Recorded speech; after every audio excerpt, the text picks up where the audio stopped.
सीधे पॉइंट पर आते हैं। प्रति शेयर 4 रुपए का डिविडेंड और मुनाफे में सीधे 70% का मैसिव जंप।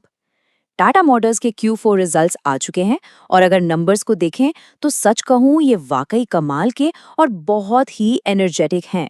तो चलिए टाटा मोटर्स की चौथी तिमाही के वित्तीय परिणामों के इस डीप डाइव एनालिसिस में आगे बढ़ते हैं। इस पूरी चर्चा में हम उन सारे इंपॉर्टेंट नंबर्स को ब्रेक डाउन करेंगे जो इस ऑटोमोबाइल दिग्गज के हालिया परफॉर्मेंस की पूरी पिक्चर क्लियर करते हैं। एजेंडा बिल्कुल क्लियर है। सबसे पहले बात होगी लाभांश और टॉप लाइन यानी टोटल रेवेन्यू की ग्रोथ की, फिर देखेंगे उनका बेहतरीन एक्सपेंस कंट्रोल, उसके बाद प्रॉफिट में आए उस भारी उछाल को समझेंगे और आखिर में बात होगी ईपीएस और हमारे फाइनल कंक्लूजन की। शुरुआत करते हैं अपने पहले हिस्से से, लाभांश और कुल राजस्व। एकदम स्ट्रॉन्ग स्टार्ट। रेवेन्यू के आंकड़ों पर नजर डालें तो एक बहुत ही शानदार तस्वीर उभरती है। पिछले साल इसी तिमाही में रेवेन्यू था 19,999 करोड़ रुपए। फिर पिछली तिमाही में ये 20,240 करोड़ रुपए रहा और अब सीधे 24,452 करोड़ रुपए, मतलब ईयर ऑन ईयर लगभग 22% और क्वार्टर ऑन क्वार्टर 21% की एक बहुत ही सॉलिड ग्रोथ। ये बिल्कुल स्पष्ट और बेहतरीन उछाल है। अब मार्केट क्या सोच रहा था? फाइनेंशियल दुनिया में ये देखना बहुत जरूरी होता है।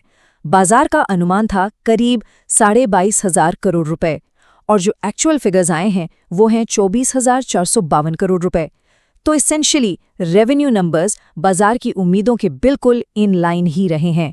यहाँ कोई नेगेटिव सरप्राइज नहीं है, सब एकदम ठीक है। आगे बढ़ते हैं अपने दूसरे और बहुत ही क्रूशियल पॉइंट पर, बेहतरीन खर्च नियंत्रण। बिजनेस में एक बहुत ही सिंपल सा रूल है। सबसे जरूरी बात यह है कि कंपनी अपने खर्चों को कितना कंट्रोल करती है। चाहे रेवेन्यू कितना भी बढ़ जाए, अगर खर्चे आउट ऑफ कंट्रोल हैं तो प्रॉफिटेबिलिटी कभी नहीं टिक सकती। ये तो एकदम बेसिक फाइनेंशियल प्रिंसिपल है ना? तो अब जरा इन खर्चों के आंकड़ों पर नजर डालते हैं। पिछले साल खर्चे थे 18,312 करोड़ रुपए। पिछली तिमाही में भी ये लगभग उतने ही थे, 18,358 करोड़, और इस करंट तिमाही में ये बढ़कर 21,720 करोड़ रुपए हो गए हैं। हाँ, एक्सपेंसेस बड़े जरूर हैं, लेकिन जरा उस मैसिव रेवेन्यू जंप को याद कीजिए जिसके बारे में हमने अभी बात की। उसके कंपैरिजन में देखें तो खर्चे बहुत ही बेहतरीन तरीके से वेल कंट्रोल्ड हैं। और अब आते हैं उस हिस्से पर जिसका सबको इंतजार रहता है। तीसरा पॉइंट, मुनाफे में भारी उछाल। क्या गजब का नंबर है ये! 70%। Year on year net profit में सीधे 70% का एक ह्यूज जंप दर्ज किया गया है। पिछले साल ये प्रॉफिट 1,419 करोड़ रुपए था और अब ये रॉकेट की तरह उड़कर सीधे 2,406 करोड़ रुपए पर लैंड हुआ है। सीरियसली ये ग्रोथ एकदम माइंड ब्लोइंग है। और अगर हम इसकी तुलना मार्केट के अनुमानों से करें तो तस्वीर और भी शानदार लगती है।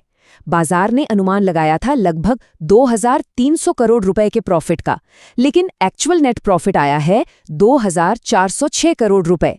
मतलब कंपनी ने सिर्फ मार्केट एस्टिमेट्स को टच ही नहीं किया, बल्कि उन्हें काफी शानदार मार्जिन से बीट कर दिया है। यहाँ थोड़ा रुककर एनालिटिकल तरीके से पिक्चर को समझना जरूरी है।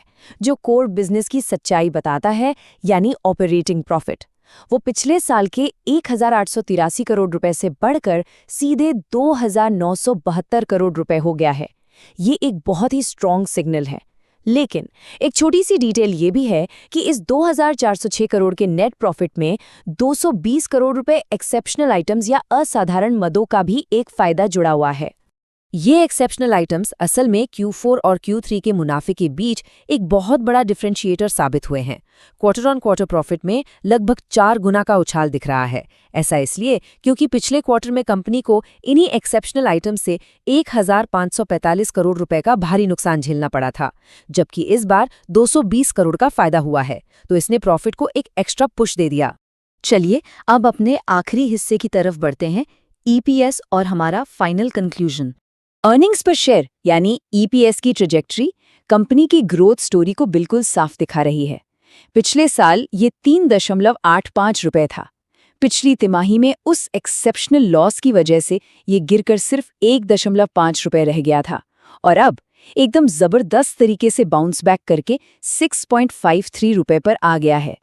इन्वेस्टर्स के लिए वैल्यू क्रिएशन का इससे बेहतर सबूत और क्या हो सकता है। अगर इस पूरे एनालिसिस को सम अप किया जाए तो ये कहना बिल्कुल सही होगा कि ये टाटा मोटर्स के लिए फॉर्म में एक शानदार वापसी है। एक लंबे अरसे के बाद कंपनी आखिरकार ऐसे नंबर्स डिलीवर कर रही है जो सच में उसके नाम और मार्केट में उसकी रेप्यूटेशन के बराबर है। ऑपरेटिंग प्रॉफिट में 50% से ज्यादा की वृद्धि और नेट प्रॉफिट में 70% का उछाल इस बात को पूरी तरह से साबित करता है। तो सब कुछ एकदम पॉजिटिव और स्ट्रॉन्ग लग रहा है, लेकिन एंड में एक बड़ा और थॉट प्रोवोकिंग सवाल जरूर उठता है। टाटा मोटर्स के इन स्पेक्टेकुलर नंबर्स पर ब्रॉडर स्टॉक मार्केट आखिर रिएक्ट कैसे करेगा? क्या ये मजबूत फाइनेंशियल रिजल्ट्स शेयर की कीमत में एक नई तेजी लाएंगे? ये आगे देखने के लिए सच में एक बड़ा ही इंटरेस्टिंग पॉइंट होने वाला है।